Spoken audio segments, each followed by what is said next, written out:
राजधानी recording studio Belwatia.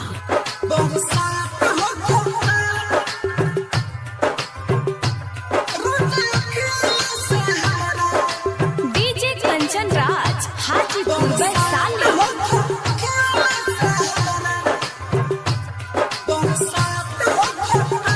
रोजे अखिया से हमरा बरसात हो खता, रोजे अखिया से हमरा बरसात हो खता।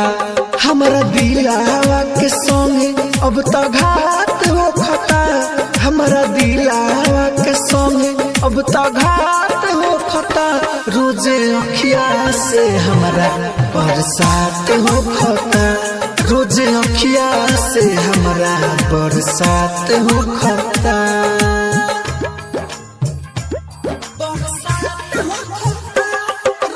डीजे कंचन राज हाजीपुर वैशाली।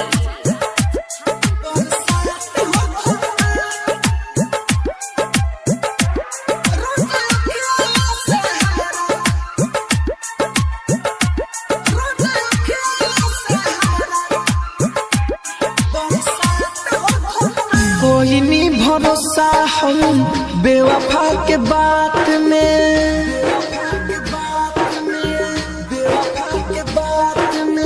कोई नहीं भरोसा हम बेवफा के बात में।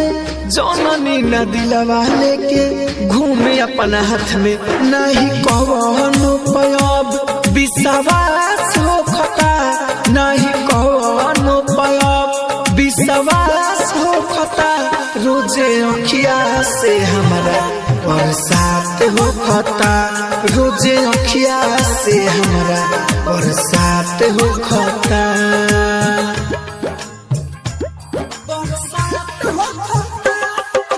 डीजे कंचन राज हाजीपुर वैशाली।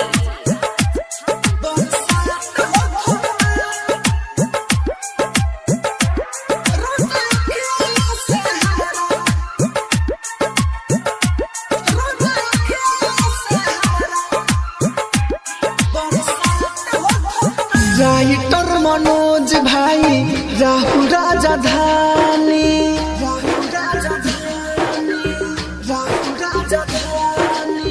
राइटर मनोज भाई राहु राजधानी।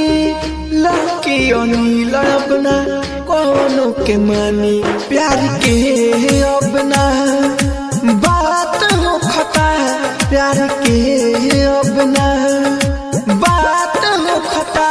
रोजे अखिया से हमरा बरसात हो खता, रोजे अखिया से हमरा बरसात हो खता।